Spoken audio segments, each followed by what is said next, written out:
What's good, peeps? Thanks as always for passing by the channel. Much appreciated. Hit that subscribe button if you guys are new. All right, very quick video. Enzo Maccarinelli, former, was it WBO or WBA Cruiserweight World Champion? I think it was WBO.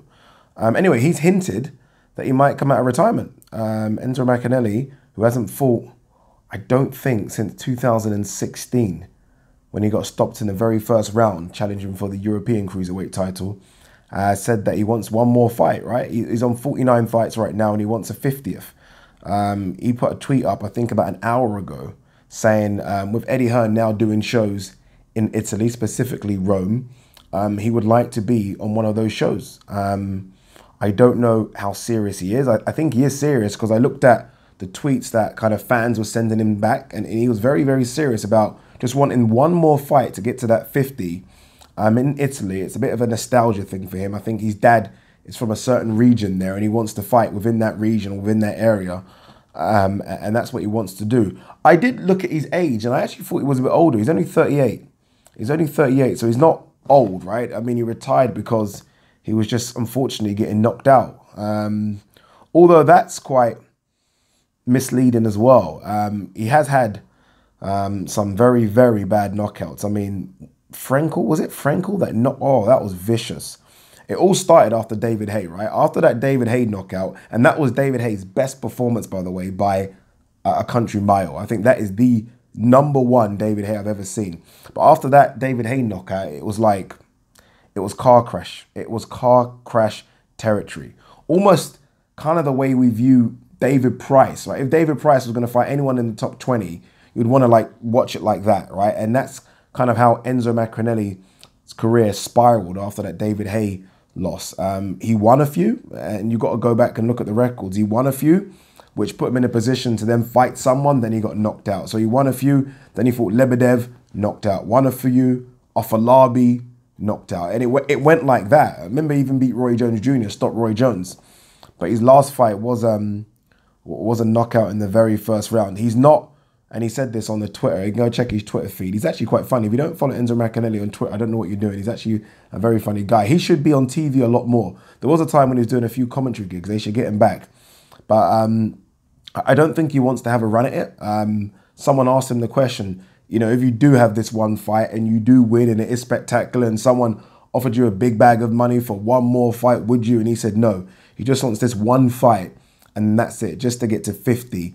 I can understand why he wants to, but for me, as a fan of his, and I was a big fan of his, I just don't want to see him in the ring anymore. I really don't.